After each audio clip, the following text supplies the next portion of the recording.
connective tissue is made up of special cells, and then apart from that it has fibers and fluid called ground tissue. Just like for epithelial tissue, you had to check whether it has basement membrane, right? And then apical portion and basal portion. Here you have to have these three requirements in order for the tissue to pass as connective tissue. Okay? So the matrix, meaning the ground substance, it will consist of fibers and ground substance. Those fibers can be like collagen fibers, elastic fibers, things like that. Okay? So this matrix also decides their special function, the kind of matrix that it possesses, that will describe its specific function. Now, what are the general functions of connective tissue? Of course, as we said, it has, throughout the body, it basically has a structural framework, right? Spread all through our body, because all connective tissue is connecting all the different tissues, organs, right? So this is what is establishing a structural framework. Then it also transports fluids and dissolved materials or nutrients, right? But blood is an example of connective tissue that has a role of transportation. What is blood doing? It is transporting oxygen and other nutrients from one part of the body to the other, right? And also, if it is forming kind of like a lining, it's protecting the other organs, right? Then it also supports, surrounds, and interconnects other types of tissue. Then energy reserves, like I said, there is a specific kind of tissue that's called adipose tissue that contains the fat cells, right? And that is what fats are meant for. They are stored energy resources, right? That's what we mean by storing energy reserves, especially triglycerides, which are fats. And also there are connective tissues that will defend us against the microorganisms. Now, the different categories of connective tissues, we have three types. One is called connective tissue proper, other is fluid connective tissue, and the third one is supporting connective tissue. The connective tissue proper is there to connect and protect. Fluid connective tissue is your blood. It's meant for transportation of nutrients, okay? And supporting connective tissue is like your bone or cartilage. They are going to give you structural strength, right? Then connective tissue proper is of two types. One is called loose connective tissue and other is called dense. So the name itself basically tells you. Loose means it's loose, right? There is more ground substance, empty areas, kind of thing like that, okay? And fibers are very, very less. So in that category, you have the adipose tissue, okay? Adipose tissue is nothing but fat cells stored inside. Then you have dense connective tissue. Dense will have lots of fibers, okay, and will have less ground substance, no loose ground substance, okay. And dense connective tissue is found in your tendons. Now, what are the different types of cells that form connective tissue proper? They are your adipocytes. Adipocytes are your adipose tissue, the fat tissue, okay? You have melanocytes. What are melanocytes? The ones that produce melanin, the pigment, okay? Then you have fibroblasts. They are found in the bones, right? And then you have others. This side, if you see, these are your cells that play a role in the immunity to defend you from the pathogens. Okay, those are your macrophages, mast cells, microphages, and lymphocytes. Okay, so these all have a role to play in your immunity in some or the other form. Okay? I'm sorry? Le mésenchymal cell, the stem cell. I couldn't hear you. Mesenchymal cell, Uh-huh. they are stem cells. They are stem cells? Yeah.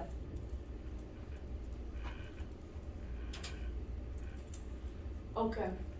So connective tissue proper will have these different cells that we said. Fibroblasts, they are where they are found, what they do is the description of all of these cells. Okay, so fibroblasts are the most abundant type of connective tissue proper cells. They are found in all of types of connective tissue proper. They will secrete proteins and they will secrete hyaluronic acid, which is also called hyaluron, okay?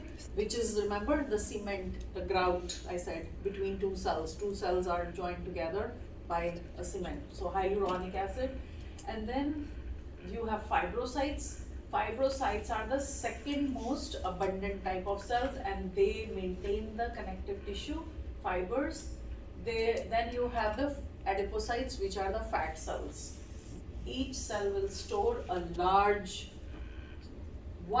single large drop of fat is stored in one of the cells, okay? And mesenchymal cells are your stem cells that will respond to the injury or the infection, and these, because they are stem cells, they can differentiate into fibroblasts, macrophages. So stem cells have this ability to form any kind of cell that they want. Okay, so that is a good part of being a stem cell. So mesenchymal cells are the stem cells. Okay, so you can design any cell, any type of cell from the stem cells. Okay, they can be, like they are granted a wish, they can be anything that they want, like that. And melanocytes are the ones that are going to form and store the melanin pigment. You guys know melanin pigment is what? Is responsible for the color, right? You guys know that, right? So if the skin has more melanocytes, that means that skin type will be more darker as compared to the skin that has less melanin. Okay? Now macrophages are the phagocytic cells of the immune system. They are macro means they are big, I just like to say they are like monsters. If they see big monsters, and then when a pathogen is coming, like a bacteria or a virus, they are going to extend their arms like that and they are going to engulf them. So that process is called phagocytosis, and there are two types of like macrophages. One are fixed, one are free. Fixed are going to stay in the tissue all the times, and free are going to, of course, move freely. Okay, so then you have mast cells. Mast cells are responsible for stimulating inflammation. After you have an infection or injury, you see how the skin gets red, or inflamed. So it's because the mast cells have released the histamine and the heparin. And basophils are a type of leukocytes Leukocytes are what? Your white blood cells. So there are 5 types of leukocytes. So this basophil is one of the types, and they contain this histamine and heparin. Okay. So then you have the lymphocytes. Lymphocytes is also a type of leukocyte. Okay. And then lymphocytes are they are going to migrate throughout the body, and they may develop into there are 2 types, B cells and T cells, T lymphocytes and B cells, but we are not going to go into details here yet. And they develop into plasma cells, and those B cells can convert into antibodies. And you know what role antibodies play, right? They defend us against the antigens that are harmful. They are there in our body, and they will kill them. Then macrophages are the again the leukocytes, the white blood cells that are phagocytic in nature, and they can be neutrophils or eosinophils. So like I said, there are 5 types of leukocytes. Basophils are in the mast cells, okay, and then lymphocytes, that's also another type, and then neutrophils and eosinophils, they are the ones that are the macrophages, and macrophages is the biggest one. Okay, so they are basically all white blood cells. I know you are wondering why I'm talking about this, but they are the ones that form the connective tissue proper. Okay.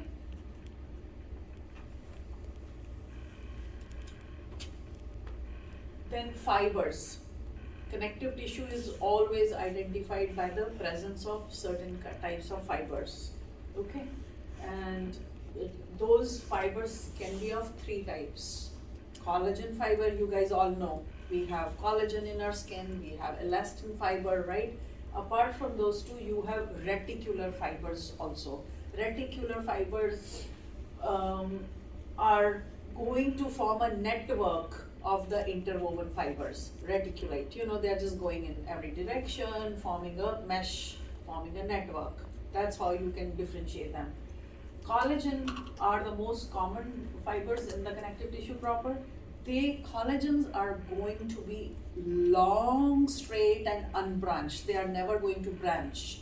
That's how they keep your skin taut. Okay, just think like that. When you are younger, you have a lot of collagen in your skin, and your skin is tight because of this lot of collagen. Because they are unbranched. If they are like this, they are going to stay like this. They are not going to bend like this. Make sense? So that gives tautness, right, to your skin. So think that way, and that will help you remember. Okay, and they are very strong, and they will resist the force in one direction. Okay, and they are located in tendons and ligaments. Then elastic fibers, as you can see, they are elastic. They are like resilient. They are like branched. They are wavy. They can move in any direction, So you see how their personality is. So that gives you elasticity to, and we need them in our vertebrae, because our spinal cord, is made up of all these vertebrae, right? It's a bony structure, right, vertebra. We cannot have a stiff back, right? We need some movement. We are, how much work do we let our backbone, our spinal cord, right? It's a bony structure. If it had collagen, then we just would be very stiff. We wouldn't be able to move anything, right? But we are bending down, we are getting up, we are moving this way, that way. Our spine goes through a lot, right? So that's why we have elastic ligaments in the vertebra. And the good thing is that, about these elastic fibers is, elastic is what? You stretch it, and then when you release that force, it is going to come back to its original position. And that's what we want here. We want to bend, right? And then we want our vertebra to be back right? We bend, we come back. We don't want it to stay like straight like a collagen, right? Stiff like a collagen. So think like that, it will make it a little easier. Then reticular fibers, they form a network, like I said, reticulate, network, one going here, there, just mesh, like a mesh, interwoven mesh of fibers, which is called stroma. They are strong, they are flexible also, which is good. They will resist force in many directions, they can go everywhere, reticulate, so every direction. So they will stabilize the functional cells, parenchyma and structures. So they are found in the sheaths around the organs. Okay? This is what the cells and the fibers of connective tissue proper look like. This is whatever you read in those two slides is all there in this one diagram. You can see all these different types of fibers. You see how collagen is the yellow one, fiber just going in one direction, unbranched, kind of like, okay, I am here, I'm just gonna stay here. I'm not messing up with anyone, I'm gonna do my own thing. Just one branch, strong, one branch, like strong-headed, just, one like that. But then elastic is flexible, going here and there, those light brown lines, and then you have the reticulate fibers forming the network here, you see?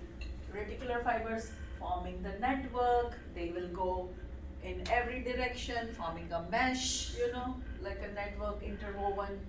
And then you have these cells that we talked about. Adipocytes are your fat cells here, these large storing single large drop of fat, okay? Then these are your stem cells, mesenchymal cells. These are your fibroblasts. These are your macrophages. These are your mast cells, the ones that secrete histamine and heparin. These are your lymphocytes. All these cells are actually different types of white blood cells. Then you have fixed macrophages. You have melanocyte. You see that melanocyte is storing the melanin pigment. That's why it's dark in color. Okay, and then you have fibrocyte, you have blood cell, then this is ground tissue or ground substance, What is ground substance? Is kind of like cytoplasm, just think like that. Cytoplasm inside the cell is a ground tissue too, right? Ground substance too. What is ground substance? Clear, colorless, viscous like maple syrup or honey, however you want to think, okay? It fills spaces between the cells and also slows the movement. Imagine like this is a cell, this whole thing. This carpet is your, ground substance, right? It fills the empty space, right? It has some kind of viscosity, think like that. And then if like a bug is coming here, the bug will kind of slow down, if it might go through the, you know what I mean? Like the carpet is gonna provide some friction to it to walk, and then it'll think, oh, can I move here or no? It will slow it down like that. Then you have embryonic connective tissues. Embryonic means embryo, the baby while it's in the womb. Okay, so the embryonic tissue is different. Obviously, it's not gonna be found in adults because adults are matured, and the embryonic tissue will consist of mesenchymal cells, okay? That is where you'll see the most mesenchyma present, because it's the first connective tissue that is in the embryo, and as I said, mesenchyma has the stem cells, and that's what you want in the embryo, which is a developing baby. It should have lot of stem cells in it, right? Because babies' organs are still deciding what to form. When is the heart gonna be formed? When is the liver? When is the whatever other organs is gonna be formed? And that's why they have lots of this mesenchyma tissue. Make sense? And then they also have mucous connective tissue, which is the loose embryonic connective tissue. Okay, that's how it looks like, the baby's connective tissue. Now, loose connective tissue is kind of um, like packing materials.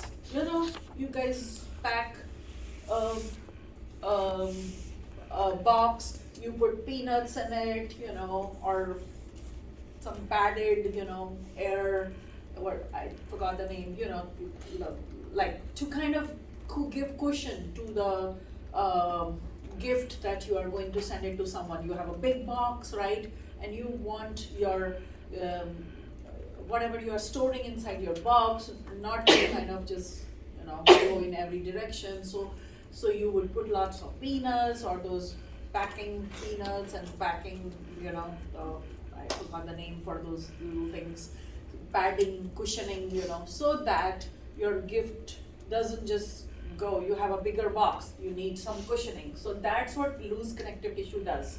It's like packing materials. Okay, think like that. It will fill the spaces between the organs, it will cushion the cells, and it will support the epithelia. So you have three types of connective tissue in the adults, the loose connective tissue. One is areolar. Areolar is, the name suggests, air. So it will have a lot of air spaces. Okay, so loose, whatever is, wherever the cells are not there, it's gonna be filled with air. Then you have adipose tissue. We already know about adipose now. Adipose tissue is the one that is full of fat cells, right? A single large fat cell in one cell. And then you have reticular tissue. What is reticular? The one that forms mesh network, right?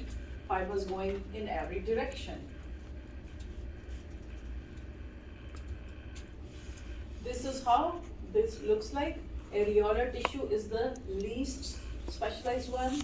It has viscous ground substance, and it has elastic fibers, and it holds the capillary beds. So this areolar tissue is, this is how you will have to know to recognize them from the pictures, okay? Because in the lab practical especially, you will be given these models or slides, and you will be asked to identify, okay, what type of connective tissue, what type of tissue is this? I mean, maybe not even connective tissue, what type? So areolar, you can see, it has a lot of elastic fibers, and it has these, see a lot of elastic fibers and also collagen fibers, and it is basically found in the areolar tissue from the pleura. So pleural cavity is your the one that's in your lungs area, okay? Your lungs are lined by the pleural cavity. So what is, it's not just there, that picture is from there, but it can be found in the epithelial lining of the digestive system, of the respiratory system, of the urinary system. Between the muscles also you have areolar tissue, and around the joints also. You have these joints, and around these joints also you will have this areolar tissue, and of course the nerves and blood vessels. So what is its functions is to cushion the organs, right? You need some kind of cushioning, otherwise your two joints, one here, one here, they are gonna hit on each other, and you'll be in pain all the time. That's why you need that padding of the areolar tissue. Then it has a phagocytic function also, because of the presence of mast cells, or I'm sorry, phagocytic function is of the macrophage. So you see macrophages are present. Remember, macrophages are like big macro monsters that are going to extend their arms and are going to engulf the pathogen. So that's what we mean by them having phagocytic cells provide defense against the pathogens. And you need that, because especially in the respiratory system, because you never know what you are inhaling. So you need to have that kind of defense here, In air, there can be several pathogens. So you need that kind of a defense. Okay, and then, so they are least specialized, that's what we say. They have viscous ground substance, they have open framework, they have elastic fibers, and they hold the capillary beds. They are found under the skin also, subcutaneous layer. Now you have the second loose connective tissue is your adipose tissue. After areolar, you have adipose. Adipose, again, I think this is everybody's favorite, everybody can recognize. They look slightly yellow because fat is yellow. You see that? Have you ever cut chicken? You will see there's a fat layer that looks yellow. The pink is the flesh, meat, but the fat that you trim out most of the times, that looks yellow, right? So that's what that is. It's yellow because it's a fatty layer. Make sense? So think like that. So adipose tissue, deep to the skin, especially on the sides, buttocks, breasts, and it gives padding around the eyes, and then kidneys. So that's where you will see them most. Okay, and what does fat provides? It provides, of course, it cushions, shocks, insulates, meaning the heat loss is reduced. That's how, fat helps us, and it stores a lot of energy because fat has a lot of energy, a lot of calories, right? And it's a stored energy source. When our body depletes other sources, that's when it resorts to the fats, right? Then adipose tissue is here. It contains many fat cells. They expand to store fat, and they shrink as fats are released. Okay, and mesenchymal cells, they divide and differentiate to produce more fat cells, and more storage is needed. It can be removed temporarily by liposuction in cosmetic surgery. I do not know how long that lasts. Okay, don't worry about this one. Okay, so reticular tissue is the third one. It is the one reticulate reminds me the meshwork, that's how so they're structurally, they form a complex three-dimensional stroma, and functionally they support the different organs and provide support. Their location is found in liver, kidney, spleen, lymph node, and the bone marrow. Okay? Basically, they support. That's their main function. This was your loose connective tissue. After that, we have dense connective tissue. Dense connective tissue is dense. Okay, dense, you guys understand, right? It's thick. Why? Because it has a lot of collagen fibers. That's why dense connective tissue is also called collagenous tissue. Okay, so there are three types of dense connective tissue also. One is called dense regular, other is irregular, and the third one is elastic.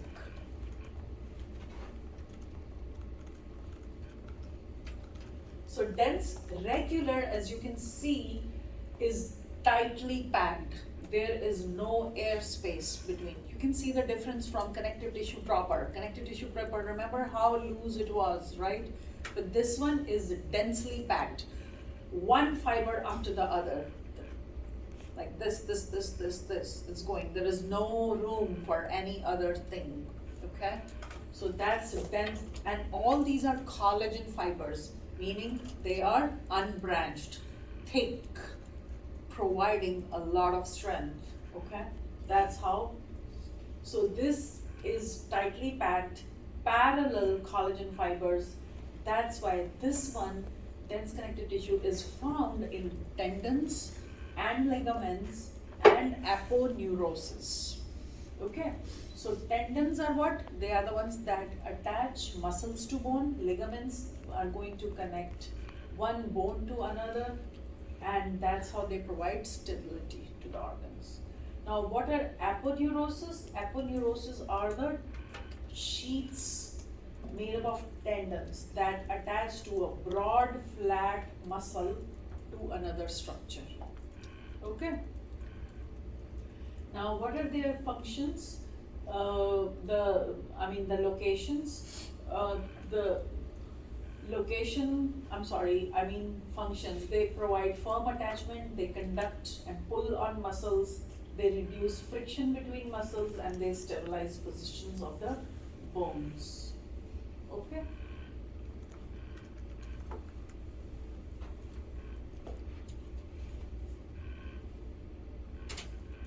Now, we are going to talk about the second type of dense connective tissue. This is dense irregular connective tissue. So this also has collagen fibers, but the collagen fibers are present in bundles. It forms, but as you can see, these are irregular. They are not densely packed in like regularly, like they are not like parallelly arranged like in the dense regular connective tissue, right? They are like irregularly, uh, some going here, some going there, right? Like that. And they form sheath around cartilages like perichondrium and bones, periosteum. Okay? Anything that has chondrium word in it, that means we are talking about cartilage. Anything that has osteum word in it, that means we are talking about bones. You have to learn that because you'll be doing this, bones and cartilages.